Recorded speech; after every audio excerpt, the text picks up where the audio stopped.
Yang ke berapa ini sebentar? 11. Sebetulnya sih mulai 8 dah, mulai 8. Enggak apa-apa. Lebih malam ya. Sampai ayat yang ke 17. Efesus 5, 8 sampai 17. Memang dahulu kamu adalah kegelapan. Mulai bicara soal gelap di sini. Tetapi sekarang kamu adalah terang di dalam Tuhan. Sebab itu hiduplah sebagai anak-anak terang. Karena terang hanya berbuahkan kebaikan dan keadilan dan kebenaran. Dan ujilah apa yang berkenan kepada Tuhan. Janganlah turut mengambil bagian dalam perbuatan-perbuatan kegelapan yang tidak berbuahkan apa-apa. Tetapi sebaliknya telanjangilah perbuatan-perbuatan itu, sebab menyebutkan saja pun apa yang dibuat oleh mereka di tempat-tempat yang tersembunyi itu gelap itu aja telah memalukan. Tetapi segala sesuatu yang sudah ditelanjangi oleh terang itu menjadi nampak. Sebab semua yang nampak adalah terang. Jelas ini, firman itulah terang. Jadi terang yang pertama pada ayat yang ketiga Kejadian 1 tadi. Berfirman Allah jadi terang. Kejadian 1 ayat 3. Saya teruskan. Itulah sebabnya dikatakan, bangunlah hai kamu yang tidur, dan bangkitlah dari antara orang mati. Maka seharusnya begitu terjemahnya, Kristus akan bercahaya atas kamu. Karena itu perhatikanlah dengan saksama, perhatikanlah dengan serius, perhatikanlah dengan sungguh-sungguh bagaimana kamu hidup. Janganlah hidup seperti orang bebal, orang keras kepala, orang yang dablek, orang Jawa bilang orang yang susah diatur. Tetapi hiduplah seperti orang arif. Ada unsur bijaksana, nurut, baik, itu kata arif. Dan singkat sekali, pergunakanlah apa saudara? Waktu yang ada, lalu dihubungkan dengan kata ini. Karena hari-hari ini adalah gelap. Seharusnya terjemahnya bukan jahat, tapi gelap. Jadi Paulus menemukan rahasia ini dalam Kejadian 1. Maka itu pergunakanlah waktu yang ada, karena hari-hari ini gelap. Jadi iblis ikut campur adukkan waktunya dengan waktu Allah dan waktu kita. Maka itu sering kali kita gagal dalam hidup Kristen kita. Karena bukan waktu kita yang kita kerjakan, bukan waktu Allah yang kita kerjakan, tapi justru waktu iblis yang kita kerjakan. Itu sebabnya 17 Allah berkata begini. Sebab itu janganlah kamu bodoh, tetapi usahakanlah supaya kamu mengerti kehendak Tuhan. Seorang hamba Tuhan tahun 72 dia pernah khotbah dengan keras tentang ayat ini. Saya masih ingat dia khotbah begini. Di hadapan Tuhan, orang yang bodoh itu bukan orang nggak punya sekolah, nggak pernah sekolah, orang nggak punya gelar. Enggak. Di hadapan Tuhan walaupun dia doktor maupun apa saja gelarnya, tapi kalau dia tidak pernah mengerti kehendak Allah, dia tetap orang bodoh di hadapan Tuhan. Tapi kalau ada orang yang SD aja nggak lulus, tapi dia mengerti betul waktu Allah. Hari ini mesti berbuat apa, besok mesti bagaimana. Dia ngerti waktu. Dia orang pandai. Nah saudara, saya setuju khotbah itu. Ya sekarang kita akan tanya kehidupan kita. Berapa banyak kali tanpa kita sadari waktu iblis yang kita kerjakan, saudara. Bukan waktu Tuhan, bukan waktu kita.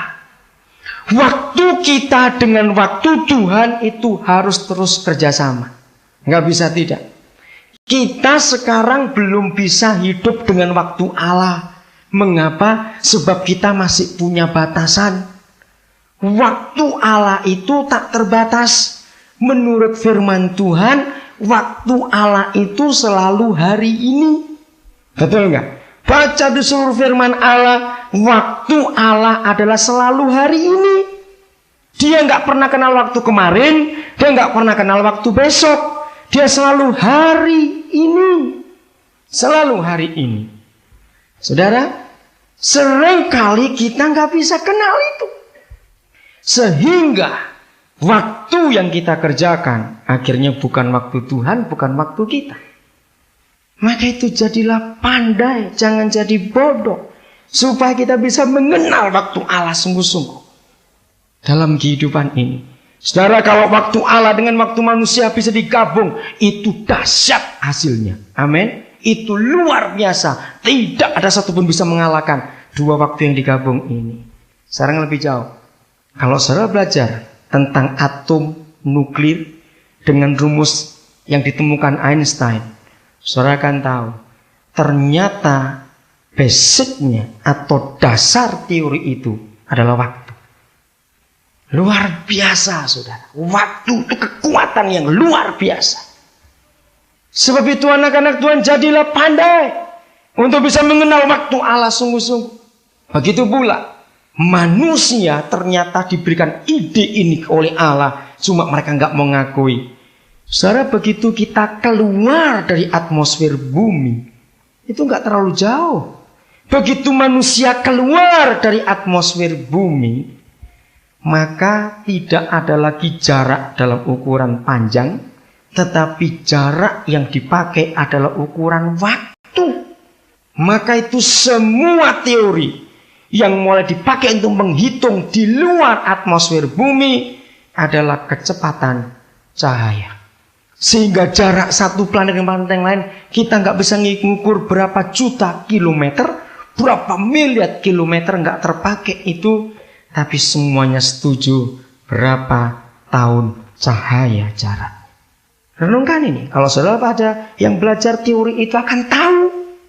Nah, salah satu, saudara boleh baca buku yang bagus, Riwayat Sangkala, Brief History of Time, tulisan Dr. Stephen Hawking. Itu buku bagus sekali. Jadi diterjemahkan dalam bahasa Indonesia kalau nggak salah oleh Gravity Force atau Gramedia, saya lupa buku itu. Riwayat Sangkala, riwayat waktu. Itu soal ilmu pengetahuan yang luar biasa.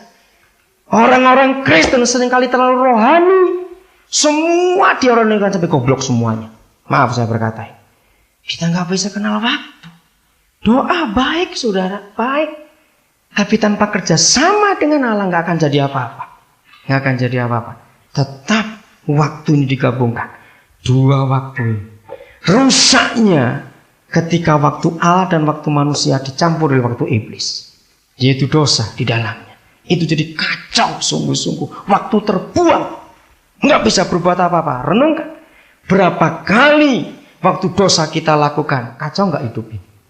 Kacau semua. Kerjaan kacau, hidup rohani kacau. Semuanya kacau. Begitu dosa kita lakukan, waktu iblis masuk. Maaf. Begitu dosa kita lakukan, itu berarti kita mengerjakan waktu iblis. Maka itu jadilah pandai betul-betul. Jadilah orang yang penuh bijaksana. Jelas malam ini? Jangan nyalakan Tuhan lagi ya. Maaf, saya nggak bisa meneruskan sampai Khotbah 3, 14, 15-nya. Mungkin lain kali kalau ketemu lagi. Luar biasa di dalamnya. Maka itu mulai malam ini usahakan untuk mengerti kehendak Allah, sudah. Jangan bodoh, jujur, buat dosa. Jangan berkata itu dosa kecil, sama saja dosa besar, dosa kecil. Itu berarti kita menyetujui waktu iblis. Itu merusak semua rencana Allah di dalam kehidupan kita. Renungkan betul-betul. Teliti hidup kita mulai hari ini. Satu-satunya berkat Allah yang hilang, apabila hilang nggak bisa kembali lagi, itu cuma waktu. Betul nggak? Saudara, kita beli mobil, ternyata kecelakaan, hancur, kita sedih, kita rugi. Bisa beli lagi nggak yang sama mereknya? Banyak. Perhiasan kita hilang, kita bisa beli lagi walaupun nggak sama, tapi modelnya juga sama, bisa. Tapi kalau waktu lewat, mau diapakan? Bisa ditahan? Maka itu satu-satunya usaha manusia sekarang ini yang sedang memuncak dan mereka nggak pernah menyerah kalah, yaitu mempertahankan waktu. Mereka terus berusaha.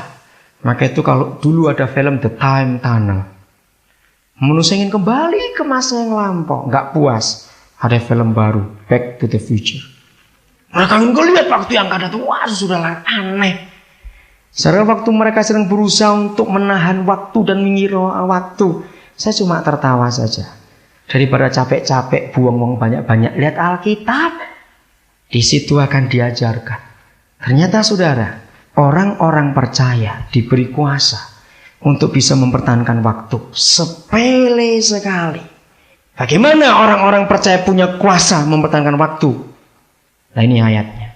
Yoel 2. Hanya kepada orang yang mau menggenapi firman Allah, Tuhan memberikan kita kuasa bisa mempertahankan waktu, menahan waktu, yaitu dengan pertobatan. Sederhana sekali, tapi hasilnya luar biasa. Saudara, Yoel dipanggil secara sejarah Israel. Saya tidak bicara soal sejarah akhir zaman di sini, yaitu ketika Israel sedang mengalami kehancuran total dalam ekonomi. Karena mereka berdosa kepada Tuhan. Tuhan mengirimkan 4 musuh, yaitu 4 macam belalang yang aneh. Belalang yang pertama dikirim Tuhan adalah belalang yang memakan habis semua daun. Begitu belalang ini sudah bekerja, gundul semua pohon di Israel. Belalang kedua yang jenisnya lain lagi dikirim oleh Tuhan. Mereka makan kulit semua pohon di Israel. Sampai habis kulit semua pohon. Nggak cukup di situ. Belalang yang ketiga Allah utus lagi jenis yang lain lagi. Makan semua batang. Habis batangnya. Nggak ada pohon lagi di Israel. Belalang yang keempat Allah kirim lagi karena mereka nggak mau bertobat. Yaitu akar dihabiskan. 4 macam ini. Saudara, ketika Tuhan datang kepada mereka lewat Yoel. Yoel pasal 2 mulai ayat yang ke-12. Nanti baca di rumah. Seruan bertobat. Dimulai dari imam-imam bertobat. Jangan koyakkan pakaianmu tapi hatimu dan seterusnya. Lalu mulai ayat yang ke-18. Hasil dari pertobatan. Lalu ayat 25 saya akan baca. Hasil yang luar biasa. Yoel 2:25. Aku akan memulihkan kepadamu tahun-tahun yang hasilnya dimakan habis oleh belalang pindahan, belalang pelompat, belalang pelahap, dan belalang penggerip itu. Nanti baca semua satu kitab Yoel sedikit kok, cuma 3 pasal. Daripada Femina kan banyak dengan cuma 3 pasal. Saudara, mengapa Tuhan bilang dari Tuhan aku akan memulihkan tahun-tahun? Kenapa dia bilang soal waktu yang dipulihkan? Di sini kita melihat berkat Tuhan lewat waktu itu luar biasa. Mereka berdosa, mereka nggak mau bertobat. Jadi kepada kita Allah berikan kuasa untuk waktu bisa ditahan, bisa kembali lagi. Hanya dengan pertobatan sungguh-sungguh. Jangan bertobat main-main. Maka itu siapa mengalami kehancuran, kegagalan, banyak masalah dalam hidup, bukan kurang doa, bukan kurang perpuluhannya, bukan karena kurang baca Alkitabnya, nggak bertobat, sehingga waktu iblis yang terus kita lakukan tanpa kita sadari. Malam ini gabungkan waktu Allah dengan waktu kita. Itu kekuatan yang luar biasa. Amin. Tuhan memberkati. Mari kita mengampiri.